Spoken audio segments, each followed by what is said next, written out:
সকাল আমার প্রিয় বন্ধুরা, তোমরা কেমন আছো? আশা করছি খুব ভালো আছো, আর তোমাদের আশীর্বাদ আর ভালোবাসায় আমরাও খুব ভালো আছি। আমি অনিতা। আমার এই ভিডিও যে যেখান থেকেই দেখছো না কেন, সবাইকে ভালোবাসা জানিয়ে আজকে আমি আবার একটা নতুন ভিডিও শুরু করছি। প্লিজ বন্ধুরা, ভিডিওটা স্কিপ করে দেখো না, পুরো ভিডিওটা দেখার অনুরোধ রইল। আর আমাদের এখানে না খুব বৃষ্টি হচ্ছে, তাই সকালবেলা আমি কাজকর্ম করে নিয়েছি আর চাটা বসিয়ে দিয়েছি। ঘরে তো চিনি ছিল না, তাই মিষ্টি দিয়ে চাটা করে নিচ্ছি। তোমরা দেখলে তো আগের দিন 2 প্যাকেট মিষ্টি এনেছিল, সে থেকে আমি একটা নিয়ে নিয়েছি।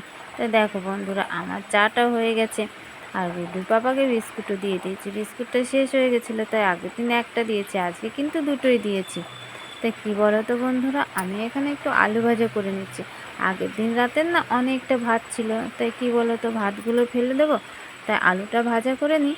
আমি আর গুড্ডুর পাপা সেই ভাতগুলো খেয়ে নেব। তা চলো বন্ধুরা, আমি আলুটা ভাজা করে নিই। তা দেখো, আমার আলুটা ভাজা হয়ে গেছে আর গুড্ডুও ঘুম থেকে উঠে গেছে, তাই আমি গুড্ডুর জন্য ম্যাগিটা করে নিয়েছি। আর আজকে না সকাল সকালে চানটা করে পুজোটাও করে নিয়েছি। পুজোটা করে এখানে আমরা দেখো মা ছেলে রেডি হয়ে গেছি।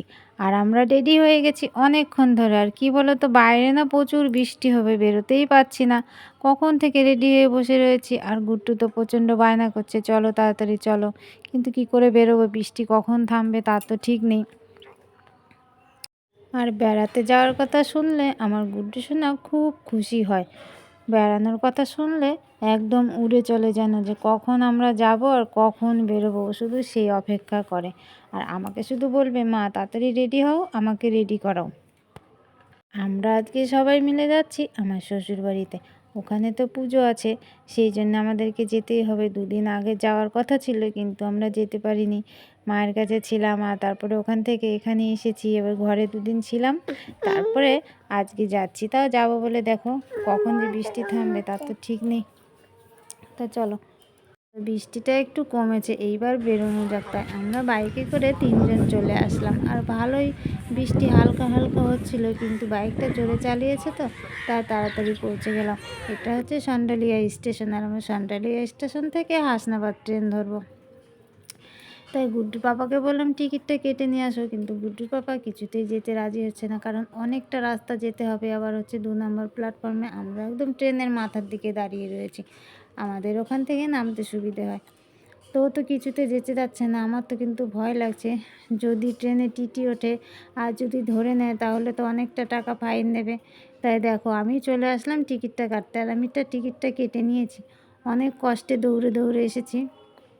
যদি ট্রেন ঢুকে যায়, ওরা রয়েছে 1 নম্বর প্ল্যাটফর্মে।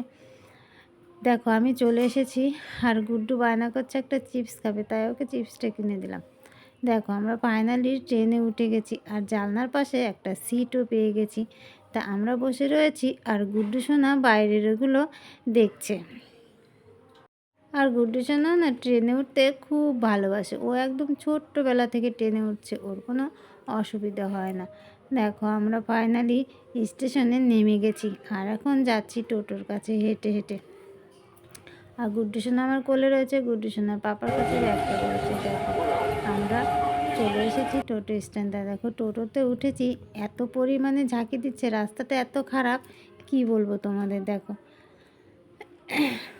দেখো আমরা বাড়ি পৌঁছে গেছি, আর আমার শাশুড়ি মা গেটটা খুলে দিয়েছে। আর নাতির গলা শুনে শ্বশুরমশাই ও ঘর থেকে দৌড়ে আসছে নাতিকে নেওয়ার জন্য। আর দেখো না, কোনো কাজকর্ম না করে নির্লজ্জের মতো এক থালা ভাত নিয়ে বসে গেছি খাওয়ার জন্য। আর ওদিকে দেখো গুড্ডু সোনা দাদু আর ঠাম্মার মাঝখানে বসে বসে টিভি দেখছে। দাদু ঠাম্মার টিভি দেখছে, ওদের মাঝখানে বসে পড়েছে। আর ওর না দাদুর সাথে খুব ভাব, ও দাদু থাকলে যেন আর কাউকে লাগে না। ঠাম্মির কাছে অতটা যেতে চায় না, কিন্তু দাদুকে না প্রচণ্ড ভালোবাসে। আর এখানে দেখো গুড্ডু সোনাকে শশা কেটে দিয়েছে, গুড্ডু সোনা শশা কাটছে, আর আমাকে দিয়েছিল পেয়ারা, আমি সেটা খাচ্ছি।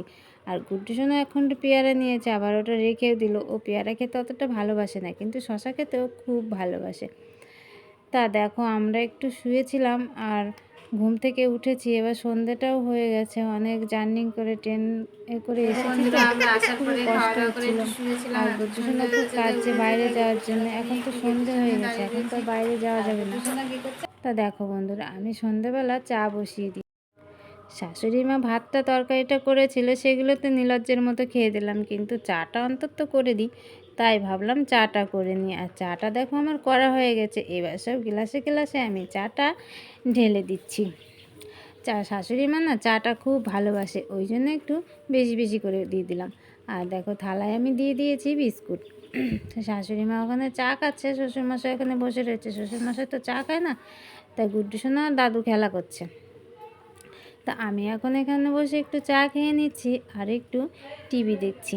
তা আমি মগটাই নিয়ে নিলাম, আর কাপেও নিয়ে নিই, গ্লাসে নিয়ে নিই। আবার অন্য কিছু নেব, সেটা ধুতে হবে, সেই জন্যে মগে নিয়ে নিলাম আর মগটাই করে খেয়ে নিচ্ছি। বন্ধুরা, আমরা চাটা খেয়ে ভাত বসিয়ে দিয়েছি, কারণ প্রদূষণে ঘুমিয়ে পড়বে, সেই জন্য তাড়াতাড়ি করে ভাত বসিয়ে দিয়েছি। আর তরকারি তেমন কিছু করবো না, দেখো একটু উচ্ছে ভাজা করবো, আর দুপুরে তরকারি রয়েছে, সেগুলো।